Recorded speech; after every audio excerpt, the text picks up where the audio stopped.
Alors, on a vu la dernière fois qu'une arme est un objet inanimé et dépourvu d'intention. Donc, est-ce que maintenant, tu te sens le courage de faire ça? Alors, ça fait quoi d'avoir une arme dans les mains? Ouais, je m'en doutais. Tiens, tu sais quoi? Prends un nerf plutôt.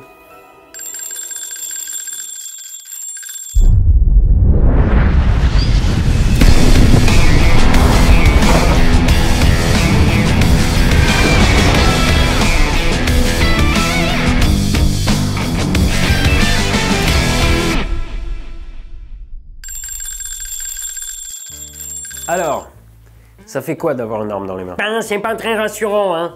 Imagine, je pète un câble et j'ai envie de tuer tout le monde. C'est marrant parce que je l'ai entendu une paire de fois, ça. T'as pas peur avec tous tes flingues à la maison? Et si tu pétais un câble et si tu tirais sur tout le monde? Alors, non, hein, pour plusieurs raisons. Déjà, quand quelqu'un est pris d'une crise de démence, c'est que son cerveau déraille. En général, quand ça arrive, ladite personne est incapable de réaliser des opérations complexes. Si elle devient violente, c'est en général à coups de poing, avec un objet contondant ou au mieux une arme blanche. Enfin, au mieux. Une arme à feu, même simple, a un usage trop complexe pour quelqu'un qui pète un câble. Garnir, approvisionner, charger, viser et tirer, c'est quasi impossible quand vous êtes en pleine crise psychotique. Ensuite, la loi prévoit qu'à part au stand de tir ou à la chasse, une arme ne soit jamais disponible immédiatement. Elles doivent être stockées dans un coffre ou cadenassées ou avec une pièce importante démontée et non approvisionnées. Idem pour le transport qui doit se faire avec les munitions à part. C'est histoire de s'assurer qu'après un accrochage, sur un coup de sang, Jean Cowboy va pas sortir son calibre.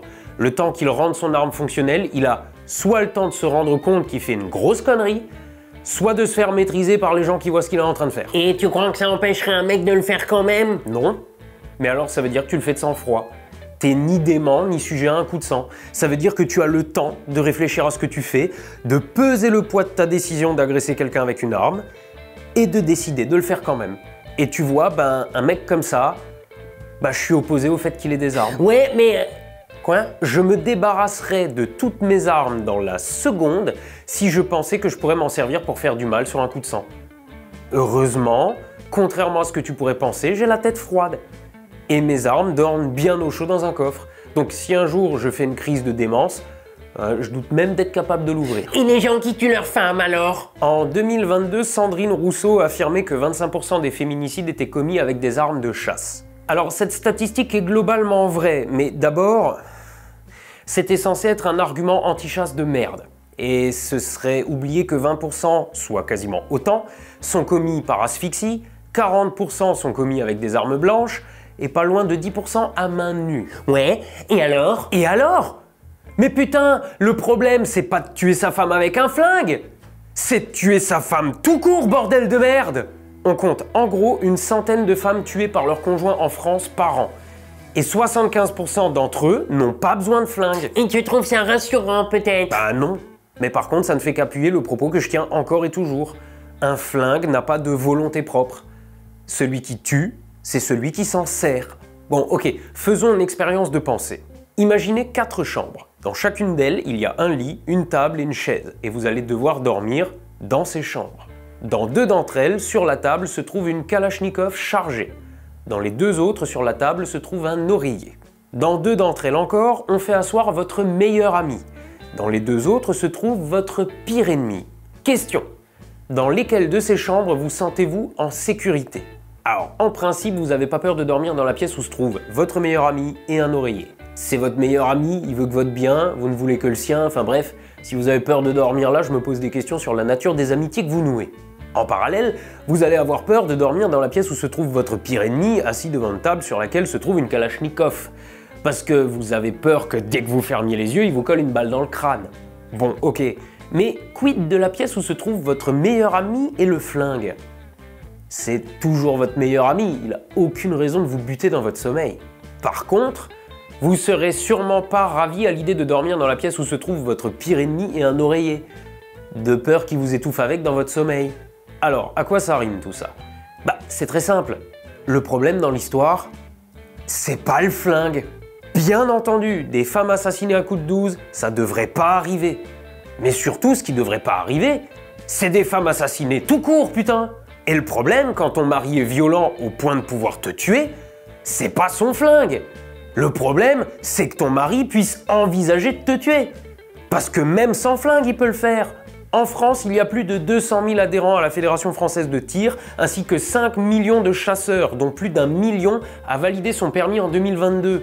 Tout ça, ça fait un sacré paquet de flingues. Pour un peu plus de 25 féminicides par arme à feu. Qu'est-ce que ça veut dire? Eh ben ça veut dire que l'écrasante majorité des gens disposant de flingues n'ont tué, ne tuent et ne tueront personne. Ça veut dire aussi que dans notre société, il y a des gens dangereux. Des gens capables d'assassiner une femme en l'étranglant ou en la rouant de coups. Alors ces gens doivent être tenus loin des armes à feu, bien entendu, mais aussi loin des armes tout court. Or, la plupart sont en vente libre. Pensez simplement au couteau de cuisine. Si un mec est violent au point de pouvoir tuer sa femme, faut lui prendre son flingue. Mais lui prendre son flingue ne la sauve pas. Parce que s'il est violent au point d'être capable de la tuer, bah, il trouvera un autre moyen de le faire. Et la triste réalité, c'est qu'une personne dangereuse est dangereuse, armée ou pas. Et que si elle n'est pas armée, vous pouvez essayer de l'empêcher de s'armer, mais vous ne pouvez pas l'empêcher d'essayer de s'armer. Et une personne dangereuse ou mal intentionnée va essayer de se procurer tout et n'importe quoi pour faire du mal. Du couteau de grande surface à la voiture bélier en passant par le manche de pioche. Les gens dangereux ou mal intentionnés, ça existe. Il y a ceux qui tuent leurs femmes, il y a ceux qui agressent des gens, il y a les braqueurs, les terroristes et tous les autres. Mais heureusement, non seulement ils sont extrêmement minoritaires, mais en plus, la société les aime pas.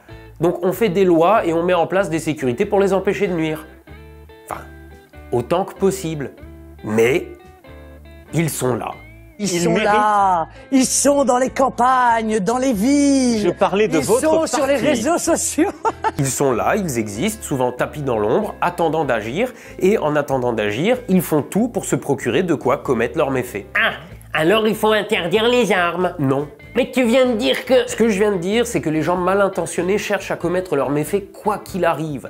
On peut essayer de leur compliquer la tâche, on peut mettre en tôle ceux qu'on chope, mais on peut pas les empêcher d'exister et on va pas s'arrêter de vivre pour autant. Ça viendrait à l'idée de personne d'interdire les bahuts parce qu'un connard fonce dans la foule avec un camion bélier. On va pas interdire les voitures non plus parce qu'un autre s'est encastré dans un monospace tuant toute une famille au passage après avoir roulé à 300 sur l'autoroute. Non. À la place, on met en place des blocs de béton à l'entrée des zones piétonnes et des radars sur l'autoroute. On tente de prévenir plutôt que guérir. Et surtout, on n'accuse pas les objets. On accuse les gens. C'est aussi pour ça que l'argument qui consiste à dire que retirer les armes en France ferait diminuer la criminalité est caduque. En effet, si vous retirez les armes en France, vous ne pouvez saisir que celles dont vous connaissez l'existence. Fin 2022, il y a eu une grosse campagne de récupération des armes illégales en France. Bah, les malfrats, ils n'ont pas rapporté les leurs. Les seules armes qui ont été récupérées, en gros, bah, c'est le vieux pétard hérité de papy. Il y a 65 000 armes qui ont été collectées en 4 jours seulement au niveau national, 1 600 000 munitions. Cette arme, par exemple, nous a été remise par une personne âgée. Elle appartenait à son grand-père, qui l'avait lui-même prise sur un militaire allemand lors de la Seconde Guerre mondiale. Elle a saisi l'opportunité de s'en débarrasser pour éviter que cette arme puisse tomber entre les mains de ses petits-enfants. Alors pour les profanes, en gros, en France, les armes c'est comme les bagnoles. Elles ont un numéro et ce numéro est relié à leur propriétaire ou détenteur. Mais il existe nombre de vieilles armes achetées légalement à une époque où elles n'étaient pas enregistrées, qui existent hors des clous, comme des voitures sans plaque d'immatriculation si vous voulez. Il y a aussi un bon paquet d'armes volées aux Allemands pendant les deux guerres, ainsi que des armes importées illégalement en France, la plupart transitant par les pays de l'Est.